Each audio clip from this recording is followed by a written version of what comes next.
Hello and welcome to Local Edition.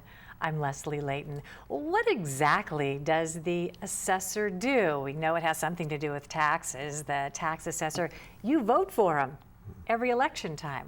So let's talk with Orange County's assessor, Claude Parrish, to find out a little bit about what do you do? Welcome. Well, thank you. I'm happy to answer that. You know, because we usually frame it into Orange County tax collector, assessor's office. Yes. But there is a separation between the assessor's office and the tax collector. Separation of powers, yes. Yes. And it's a good thing.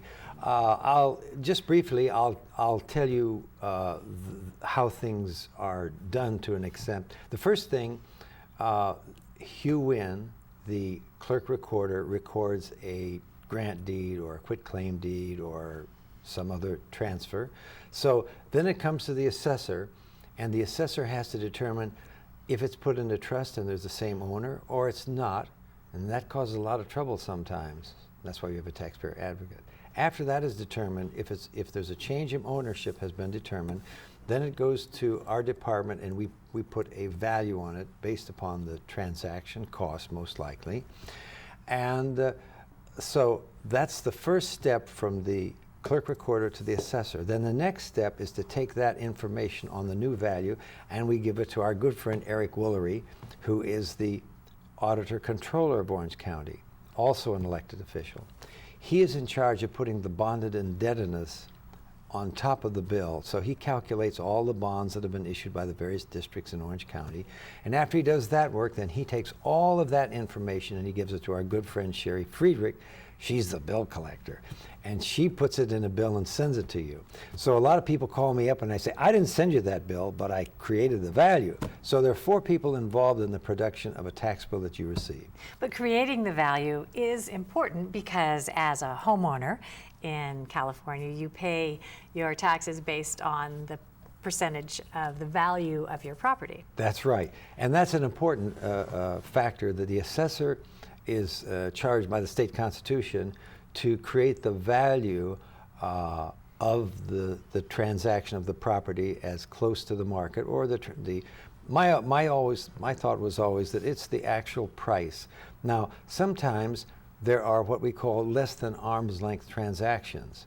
And in that instance, it's more difficult. But usually the escrow documents are very clear. So it's pretty easy to determine. So what is a less than arm's length transaction? Well, a less than arm's length transaction would mean you have a buddy or a friend or somebody, and you say, hey, I'm going to give you, I want to sell you this property and give you a good deal or something, or you give me some cars or some other things, and you give me your Bentley, and I'll give you $100,000 off or something. Who knows?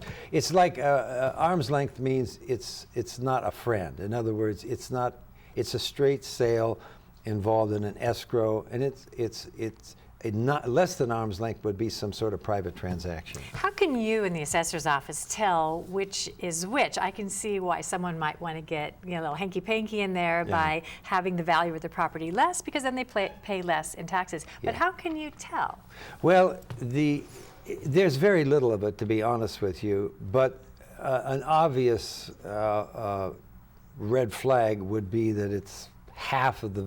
We know we have a system that uses all sorts of statistical and transactions and square footage of the land and the improvements and the year built, et cetera, et cetera. It's a matrix, as I call it. And we know what the market value is. Now, if something is traded, and there's variances. Some people get very good deals. Some people buy a home for cash. You're going to get a better deal than if the seller has to wait for you to get funding. But if something was like half of the value or a third of the value, then it's obviously something strange happened. So we look into it. Now, sometimes that's appropriate. There is, as I think I talked to you, there is the grandparent-grandchild tax transfer that keeps the Prop 13 base, and you have to follow certain rules and regulations. That's why you should call our taxpayer advocate to make sure you comply with it. It doesn't happen automatically. You have to fill out a Form 58, and then the grandparent can give property to the grandchild, assuming the parents are dead. This is a bill I helped sponsor. It's actually a state constitutional amendment, and the voters approved it. And of course, these are all offshoots of expanding Proposition 13. There is a parent-child transfer exemption as well. But there's a lot of details, and you have to apply for it, and you should call the taxpayer advocate. By the way, there's only 2 other counties in California that have a taxpayer's advocate. That's Lake County and Madera County, and in Orange, that's us. So I'm the first one to institute it in Orange County, but it's been very, very helpful. We've helped over 1,400 constituents so far.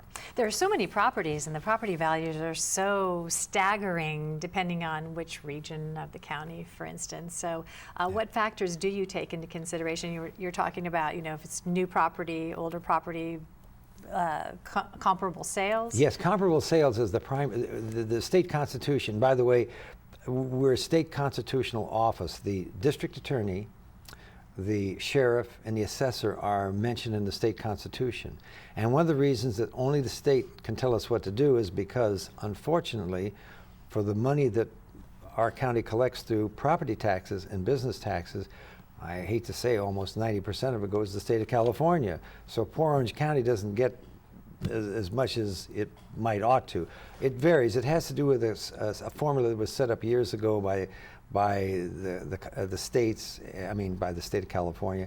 And so some counties get a higher percentage, some counties get a lower percentage, but that's something happened a little bit after 1978. But we don't want to go into that now, or that'll take up the whole time. You would think that the higher taxed areas would reap all of the benefits of those higher taxes, and that just isn't always the case. Well, at least, in other words, Orange County is now the second highest in property values in the state. There's Los Angeles, Orange, and we surpassed last year San Diego County. San Diego County used to be second to us, but we have higher values at Orange County, even though we have a lesser population. We have our market is good. We have a good market, and I'm glad to hear that. We need to have good market value, lots of transactions. As assessor, I'd like to get your 2 cents on there's some efforts underway to maybe do away with Prop 13 over time to erode it. What effect do you see that would have on Orange County? And I think I told you the last time here, you know, I knew Howard Jarvis personally, and so did my mother. And she used to go to the Assessment Appeals Board, and she lost every time. And that's what Howard Jarvis did. He was a taxpayer representative. And and he had a client once, and on the way out, she lost, and she had a heart attack and died. So she didn't have to pay her taxes. I guess she had to pay death taxes, though. Okay. Well, Don Rogers did away with the inheritance tax in California, I'm happy to say, some time ago. But anyhow, to get back on track, I have great empathy for the taxpayer, and I think it is very important to maintain Proposition 13. And I also caution everybody the theory that, well, we're going to leave the homeowners alone. We're just going to go after business. This is a Trojan horse. This is bad. In other words, it's divide and conquer. Howard Jarvis tried to get Prop 13 passed 3 times before he actually did in June 1978. And the only way he did it, he's united the homeowners with the business community, and it was a tremendous groundswell. And by the way, if you raise taxes on businesses such as shopping center, all you're doing is the shopping centers pass through the tax increase to the poor retailers. So it really hurts all small businesses. You know, Claude, I've always wondered what the assessor did completely, and I was so happy we could talk about this today. Thank you so much for being here.